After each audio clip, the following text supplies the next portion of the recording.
ಕನ್ನಡದ ಕಾದಂಬರಿಯನ್ನ ಉತ್ತುಂಗಕ್ಕೆ ಕೊಂಡೊಯ್ದು ಅಂತಾರಾಷ್ಟ್ರೀಯ ಮಟ್ಟದಲ್ಲಿ ಗೌರವ ತಂದುಕೊಟ್ಟಂತಹ ಮಹಾನ್ ಮೇರು ಸಾಹಿತಿ ಅಂದ್ರೆ ಎಸ್.ಎಲ್. ಭೈರಪ್ಪ ಅವರು. ಸೊ ಇವತ್ತು ನಮ್ಮನ್ನ ಹಗಲಿದ್ದಾರೆ. ಸೊ ಇದ್ರ ಬಗ್ಗೆ ಮಾತಾಡೋದಕ್ಕೆ ನಮ್ಮ ಜೊತೆ ಮಂಡ್ಯ ರಮೇಶ್ ಅವರು ಇದ್ದಾರೆ, ಮಾತಾಡ್ತೀನಿ.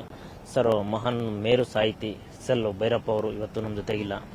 ಸೊ ಅವ್ರ ಜೊತೆ ನಿಮ್ದು ಒಡನಾಟ ಯಾವ ರೀತಿ ಇತ್ತು ಸರ್? ಸರ್, ಅವರು 94 ವರ್ಷ, ನಾನು ತುಂಬಾ ಸಣ್ಣವನು. ಅವ್ರ ಜೊತೆ ಒಡನಾಡಿದವರೆಲ್ಲರೂ ಈ ಪ್ರಪಂಚದಲ್ಲಿ 90% ಅವರ ಸಾಹಿತ್ಯಗಳ ಮೂಲಕ ಒಡನಾಡಿದವರು. ಅವರು ಸಾಹಿತ್ಯನ ಅರ್ಥ ಮಾಡ್ಕೊಂಡವರು, ಸಾಹಿತ್ಯ ಓದೋರು, ಸಾಹಿತ್ಯದ ಮೂಲಕ ರೋಮಾಂಚನಗೊಳಿಸ್ಕೊಂಡವರು, ಸಾಹಿತ್ಯದ ಮೂಲಕ ತಮ್ಮ ಬದುಕನ್ನ ಬಿಡಿಸ್ಕೊಂಡವರು, ಅರ್ಥ ಮಾಡ್ಕೊಂಡವರು, ಬದುಕಿದವರು, ತೇಲಾಡಿದವರು, ವಿಜೃಂಭಿಸಿದವರು ಎಲ್ಲ ಆಗಿರೋದು ಸಾಹಿತ್ಯದ ಮೂಲಕ. ಒಡನಾಡೋದು ಅಂದ್ರೆ ದೇಹದವಾಗಿ, ಅವ್ರ ದೈಹಿಕವಾಗಿ, ಅವ್ರ ಚಲನೆ ಎದ್ದು ಹೋಗೋದು ಬರೋದು ಮಾತ್ರ ಅಲ್ಲ. ಯಾವುದೋ ಸಿನಿಮಾ ಆಕ್ಟರ್ಗಳು ಮತ್ತೊಬ್ಬರ ಜೊತೆ ಮಾತಾಡೋದು ಬೇರೆ. ಆದರೆ ಇಡೀ ಭಾರತದ ಅತ್ಯಂತ ದೊಡ್ಡ ರೀತಿಯಲ್ಲಿ ತುಂಬ ಭಾಷೆಗಳಿಗೆ ಅನುವಾದ ಮಾಡಿ ಅದು ಎಲ್ಲ ಕನ್ನಡದ ಸತ್ವವನ್ನು ಹೀರಿಕೊಂಡ ಹಾಗೆ ಬೆಳೆದಂಥ ವಿರಾಟ ಸ್ವರೂಪದ ಒಬ್ಬ ಕನ್ನಡದ ಶ್ರೇಷ್ಠ ಕಾದಂಬರಿಕಾರರಂತಿದ್ರೆ ನೀವು ಅದರಲ್ಲಿ ಅತ್ಯಂತ ಪ್ರಮುಖರ ಸಾಲಿನಲ್ಲಿ ಭೈರಪ್ಪನವರು ನಿಲ್ತಾರೆ. ಅವರ ಸಾಹಿತ್ಯ ನಿಲ್ಲುತ್ತೆ, ಅವರ ಸಾಹಿತ್ಯ ಕೃತಿಗಳಂಗಿದೆ.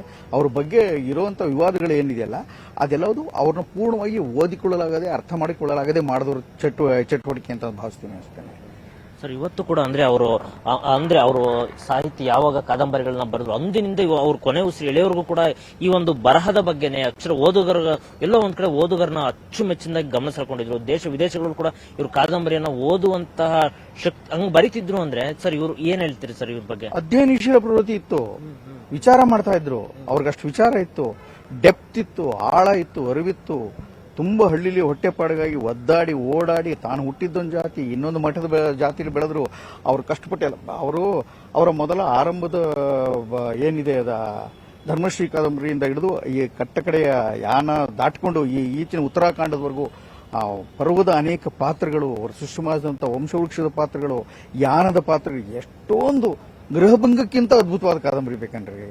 ಎಂತೆಂಥ ನಿರಾಕರಣ, ಆಮೇಲೆ ತುಂಬಾ ಅದ್ಭುತವಾದ ಬೇಕಾದಷ್ಟು ಸೃಷ್ಟಿ ಮಾಡಿದ್ದಾರೆ. ಅದರಲ್ಲಿ ಎಲ್ಲದರಲ್ಲೂ ಭೈರಪ್ಪನವ್ರು ಕಾಣ್ತಾರೆ ಅನ್ನೋದು ಮುಖ್ಯ. ಯಾಕೆಂದ್ರೆ ಒಬ್ಬ ಸಾಹಿತ್ಯ ಸೃಷ್ಟಿ ಮಾಡುವಾಗ ಆ ಸಾಹಿತಿಯಾಗಿ ಅದರೊಳಗೆ ಬದುಕುವ ಪಾತ್ರಗಳ ಮೂಲಕ ತನ್ನದ ಅನೇಕ ವಿಷಯಗಳನ್ನ ಚರ್ಚೆ ಮಾಡ್ತಾ ಇರ್ತಾನೆ, ಹೇಳ್ತಾ ಇರ್ತಾನೆ. ನೀವು ಒಪ್ಕೊಳ್ಳೋದು ಬಿಡೋದು ಬೇರೆ ಓದುಗ, ಆದ್ರೆ ಅವ್ರಿಗನಿಸಿದ ಅಭಿಪ್ರಾಯಗಳನ್ನ ಅದ್ರಲ್ಲಿ ದಾಖಲಿಸ್ತಾ ಹೋದ್ರು ಮತ್ತು ಬಹುಪಾಲು ಜನಕ್ಕೆ ಅದು ಇಷ್ಟ ಆಗಿದ್ದರಿಂದ ಅಷ್ಟು ದೀರ್ಘಕಾಲ ನಿಂತರು ಅಂತ ನಾನು ವಾದಿಸ್ತೇನೆ. ಸರ್, ಇವತ್ತು ಅವ್ರು ಬರೆದಿರುವಂತಹ ಎಷ್ಟೋ ಕಾದಂಬರಿಗಳಿಂದ ಕೂಡ ಇವತ್ತು ಸಿನಿಮಾಗಳಾಗಿ ಹೊರ ಬಂದಿದ್ದಾವೆ ಸರ್, ಇದ್ರ ಬಗ್ಗೆ ಏನು?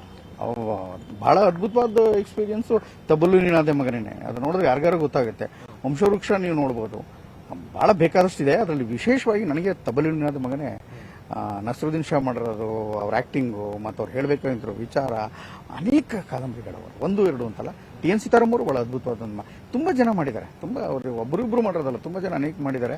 ಆದರೆ ಎಲ್ಲದರಲ್ಲೂ ಸಾಹಿತ್ಯನೂ ಕಾಣುತ್ತೆ ಮತ್ತು ಡ್ರಾಮ್ಯಾಟಿಕ್ ಕ್ವಾಲಿಟಿನೂ ಇರ್ತದೆ ಮತ್ತು ಹೇಳಬೇಕಂತ ಸಂವೇದನಾಶೀಲವಾದ ಅನೇಕ ವಿಚಾರಗಳಿರ್ತದೆ, ಪ್ರೀತಿ ಇರ್ತದೆ ಮತ್ತು ಕನ್ನಡ ಸಾಹಿತ್ಯದ ಶಕ್ತಿಯನ್ನು ಉತ್ತುಂಗಕ್ಕೆ ತಗೊಂಡು ಹೋಗಬೇಕಾದಂಥ ಅಧ್ಯಯನಶೀಲ ಗುಣ ಇದೆಯಲ್ಲ, ಅದು ನನಗೆ ಈಚಿನ ತಲೆಮಾರಿಗೆ ಅದು ಮಾದರಿ ಅಂತ ಹೇಳಕ್ಕೆ ಇಷ್ಟಪಡ್ತೀನಿ. ನಮಸ್ಕಾರ. ಇದಿಷ್ಟು ಮಂಡ್ಯ ರಮೇಶ್ ಅವರ ಮತ್ತು ಕ್ಯಾಮರಾ ಪರ್ಸನ್ ಚೀರ್ ಜೊತೆ ಮಂಜುನಾಥ್ ಸಕ್ರ, ಪವರ್ ಟಿವಿ, ಬೆಂಗಳೂರು.